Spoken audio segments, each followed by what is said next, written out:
Good morning, everyone. Welcome.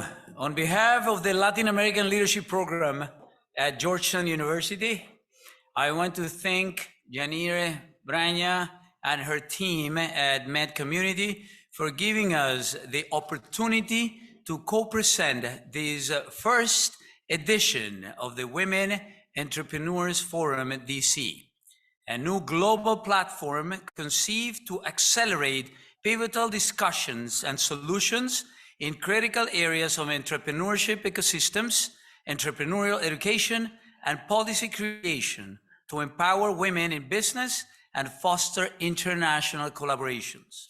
I also want to specifically thank you all, experts, mentors, faculty, alumni, students, and friends, spanning over 20 different countries worldwide, who have understood the power of this call and have gathered here today to give voice to women globally and reflect on how we can all, women and men, work together to create a more just and equitable future for everyone.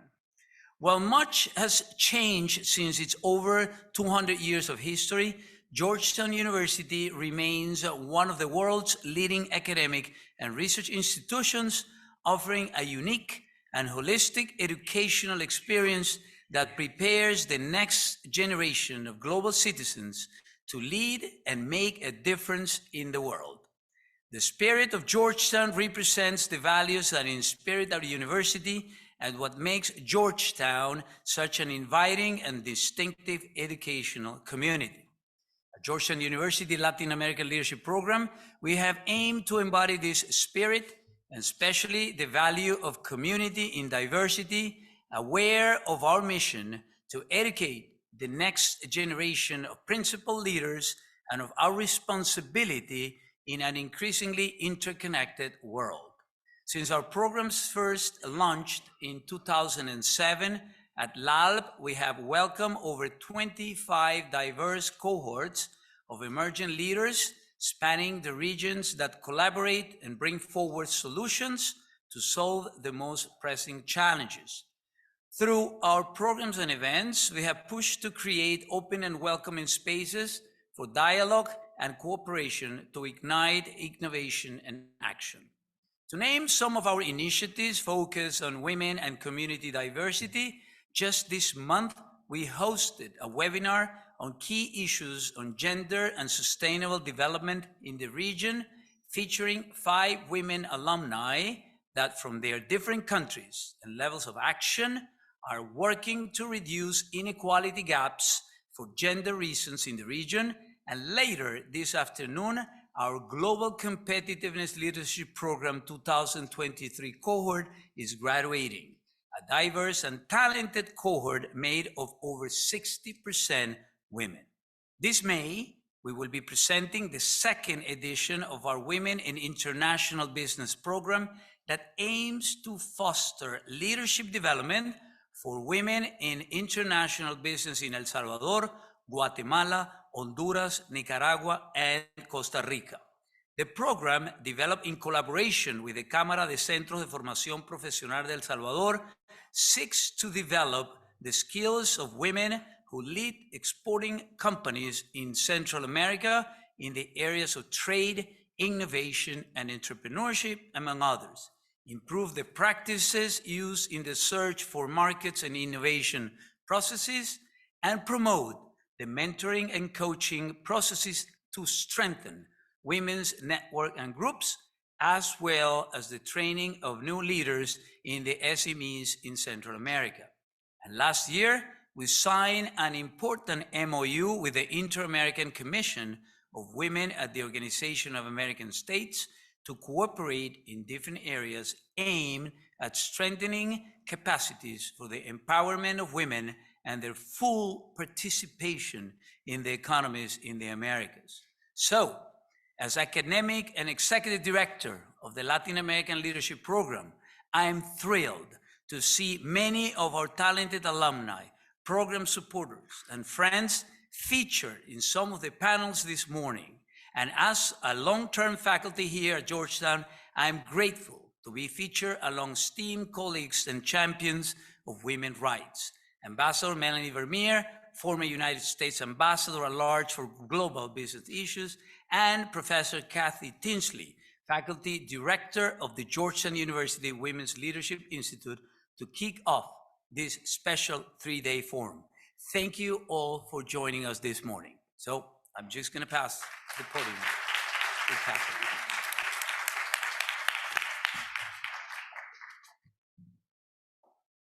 Thank you very much. Well, welcome to all of you. Following on these important themes that Professor Ernst, my esteemed colleague, so eloquently established of the importance of equity and inclusion and social justice, I thought I'd talk just a little bit about the importance of doing research to make sure we know what ideas work and don't work in pursuit of such laudable goals. And I'm going to overview for you, I only have a few minutes, so I'm only going to give you a brief overview of 3 projects that I was recently in charge of as part of the Georgetown University Women's Leadership Institute. So I want to give you a brief overview of the projects and the findings. So the first project was one where we partnered with a large multinational corporation to look at what are some factors that enhance the motivation of the workforce, of their employees. And in particular, what we wanted to test was whether when leaders message a different reconceptualization of failure, so in other words, they look and they talk about failure not as something to be ashamed of, but just something that's one step on the road to success. If you can reframe how people think about failure, are people more motivated and do they perform better? And so what we did is we did a field experiment where half of the people heard a video from the leader of the company that said, you know, failure is nothing to be ashamed of. Failure just means that you tried, you experimented, you were being creative, you're going to make it, keep moving, that kind of thing. And then half of them got a message that was, isn't this a great company that we work for? We all love working here so much, right? It was just as upbeat, but it had nothing to do with how to reframe failure. And what we found was that the employees that got the failure message, failure is okay, they were much more motivated, and over the course of the next year were higher performers and sold more product. This was all on Salesforce. Sold more product than the people that didn't get that message. So really the bottom line from that research that I think is really important is not think positively, but recover from the negative. What's important is resilience. When you fail, you get back up. So that was the first lesson that we learned from that project. Then the second project that we did is we partnered with a worldwide not-for-profit organization that does a lot of training in Africa. And we happened to do a field experiment in Rwanda. And in that field experiment, what we were testing was an intervention that's called storytelling for leadership. And storytelling for leadership is when you get people together and have them think about a time that they wanted to change something to be more congruent with their values. And so over the course of a 3-day workshop, what they do is they think about the instance where they wanted to make a change and where they actually had some positive impact on others. And then they tell a story about it. They practice how to tell their life story. And then there was a control group that didn't get the workshop, but they actually got real cash equivalent of what it costs to run the workshop for 3 days. So they got a bunch of cash as opposed to getting this workshop. And what we found a year later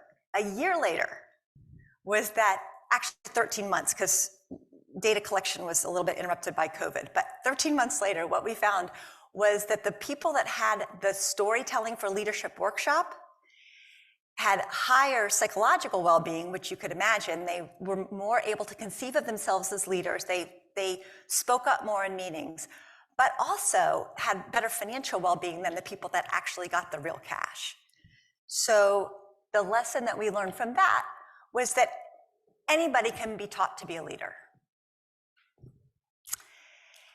The third project that I wanted to just mention really quickly is a project that I partnered with a colleague at Harvard, and we wanted to test this idea that we've all heard about how women lack confidence. You know, women and men, they really differ in their self-confidence. Women lack confidence, and the women aren't risk takers. They don't like to put themselves out there and take risk. And we were kind of skeptical of that. And so, I mean, I think you guys have all seen some of the headlines, right? Here's just a smattering of headlines about, you know, women don't do as much, you know, they don't take risks, they don't invest as much as men do, all that kind of stuff. Makes great headlines.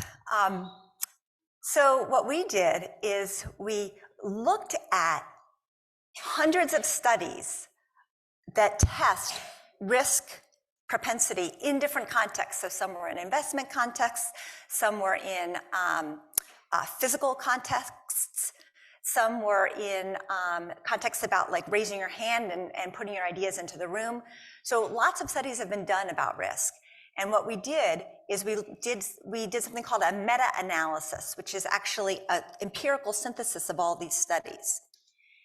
And before I show you the results of how different men and women are, I need to give you some reference point.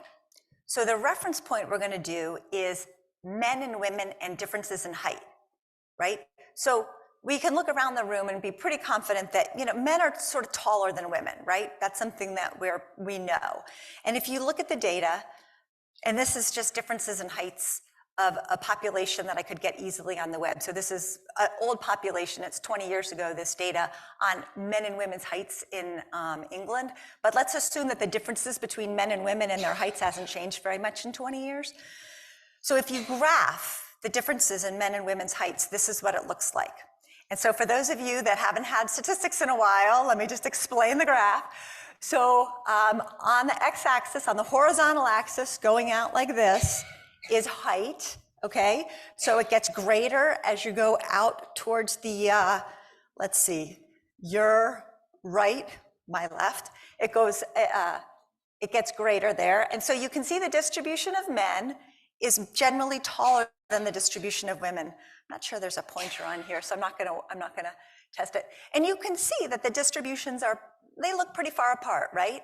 So basically, you could be pretty confident of saying men are taller than women, right? The distribution of men, which is that solid graph, is farther to the right than the distribution of women, which is the dashed graph.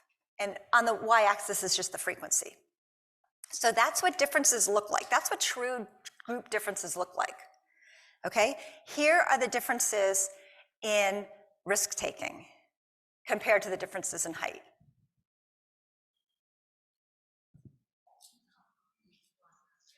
Okay, maybe, right? Like if I squint, I can see some differences. But that's important, that's really important, because the implication of that is that these claims about inherent differences and traits between men and women are massively overblown. They're much more mythological stereotypes than they are reality. And why is that important? That's important because if you see differences in the workplace, if you see differences in how men and women are achieving, it's not about the women. There's probably some kind of structural barrier or system or something like that that you might need to investigate, right? To see what's creating these differences, because it's not about them. But of course, you guys all know that. That's why you're here. And so I want to just end by congratulating you for being here and for investing your time and energy in the way that's making the world a better place. I absolutely admire you and your journey, and I wish you a wonderful 3-day workshop.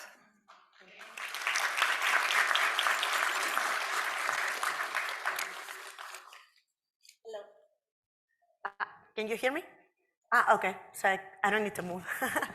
So thank you so much for coming here.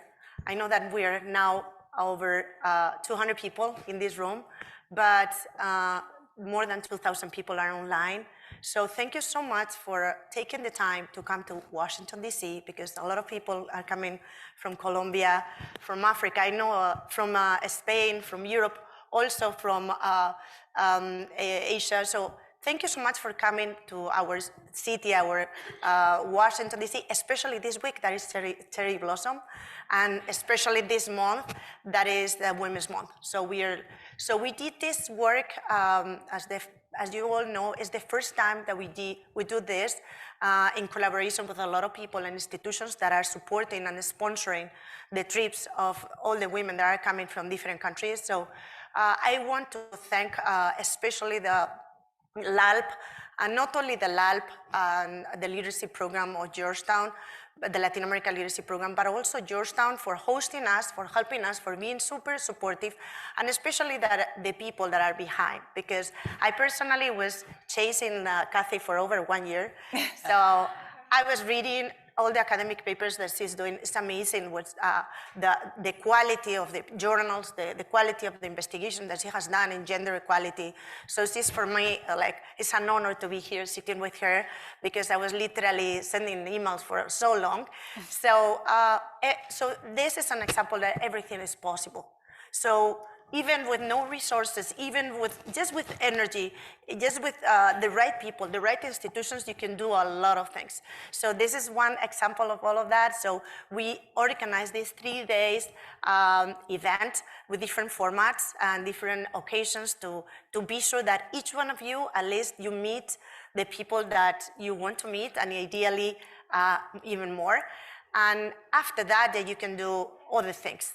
So that's the idea, to create a space not only to connect, to inspire, but also to go beyond that once you go to your houses.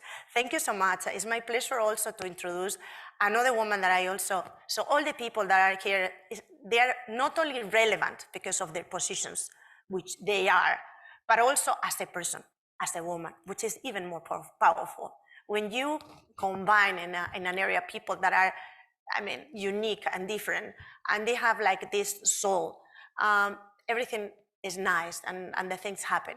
So thank you so much, Moni, for moderating the next panel about equity and prosperity for all. And thank you, Kathy, and obviously Ricardo, that I know for a long time, for giving us this opportunity to be here with you. Thank you so much. Thank you.